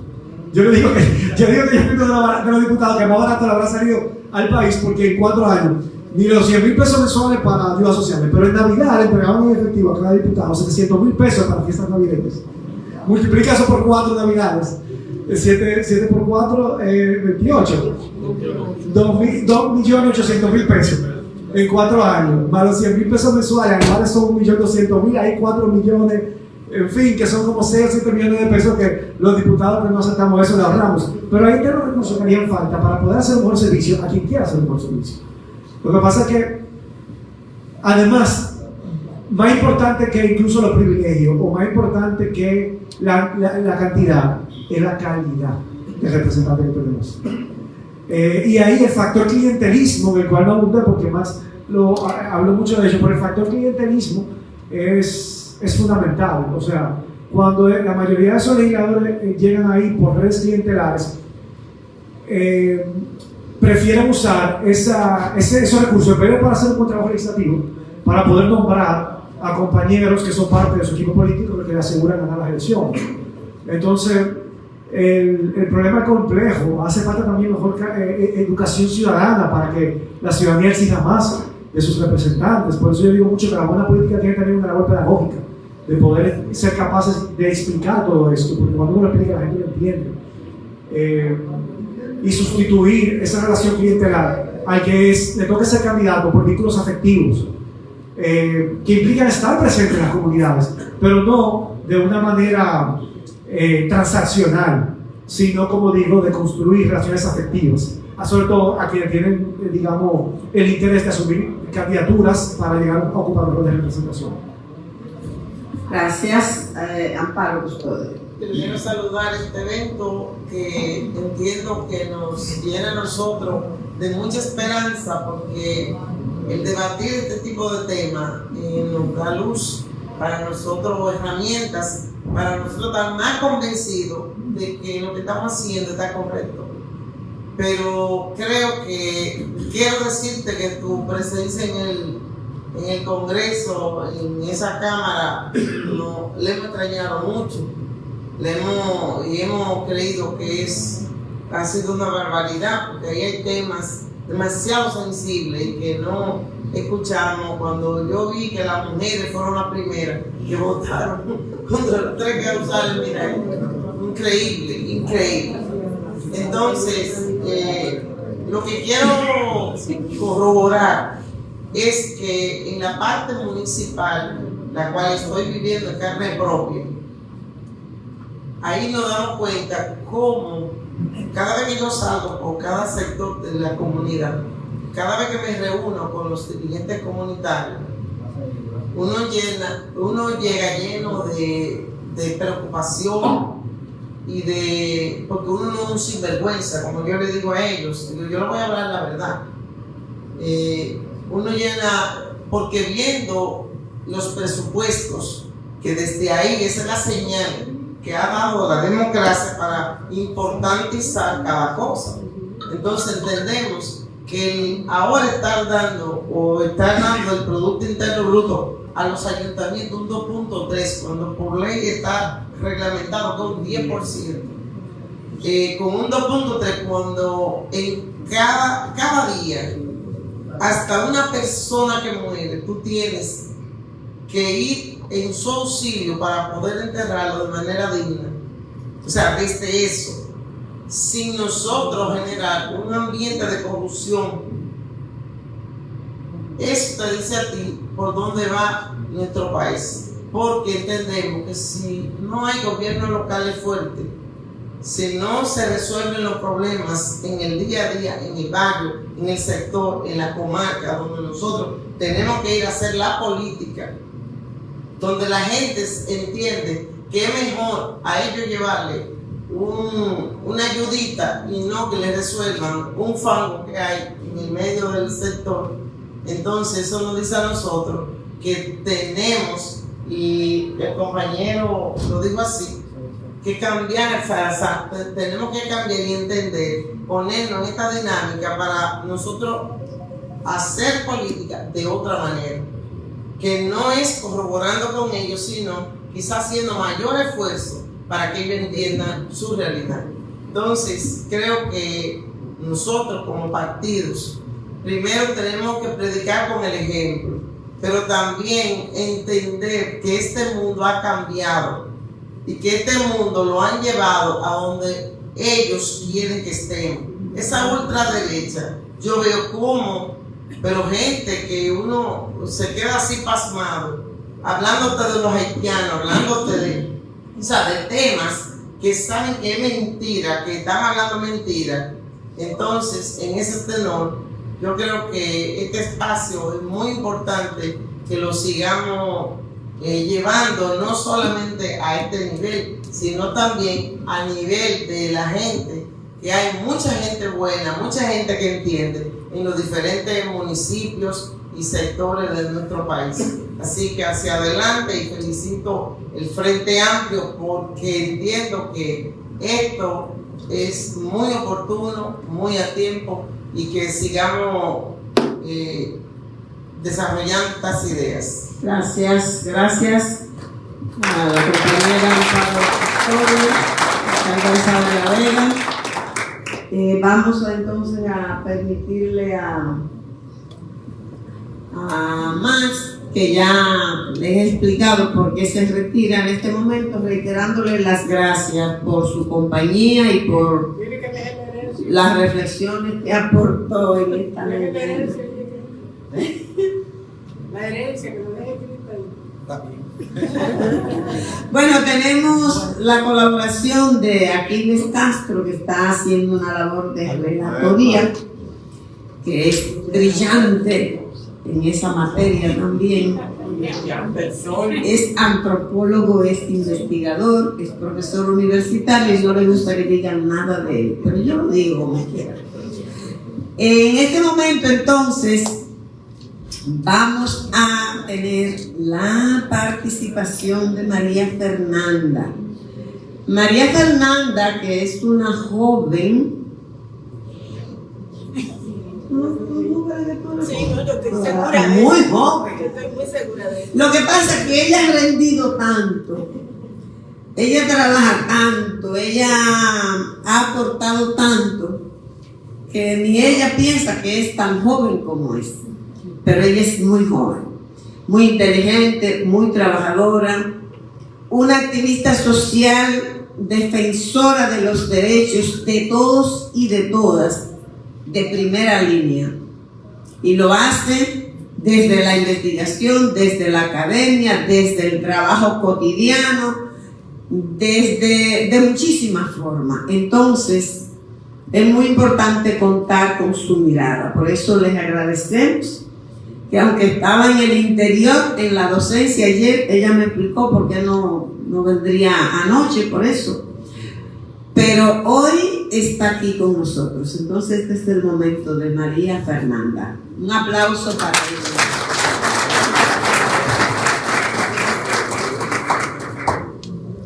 Bueno, buen día. Muchísimas gracias de vuelta, Mariatel, por la invitación.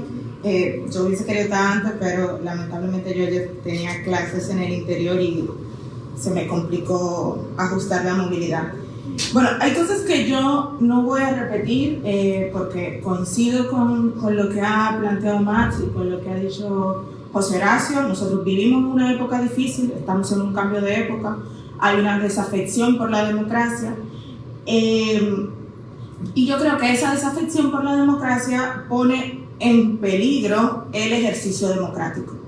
Pero aparte de seguir dando insumos a esa, vamos a decir, a ese análisis del contexto democrático, que yo creo que nosotros somos muy buenos, cuando digo nosotros y nosotras, la izquierda y el progresismo es muy bueno analizando esas situaciones. El problema es que yo creo que nosotros no hemos sido capaces de enfrentar esas situaciones. Nosotros tenemos los análisis, pero no hemos dado los pasos necesarios para transformar esa realidad.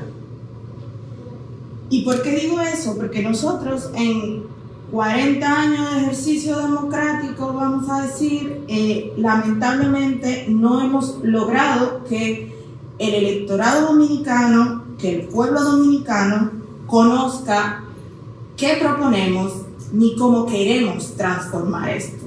Entonces, es muy fácil para ciertos sectores de la ultraderecha de lograr conectar con el electorado y con la gente. Es decir, seguimos repitiendo que a la ultraderecha se le hace muy fácil.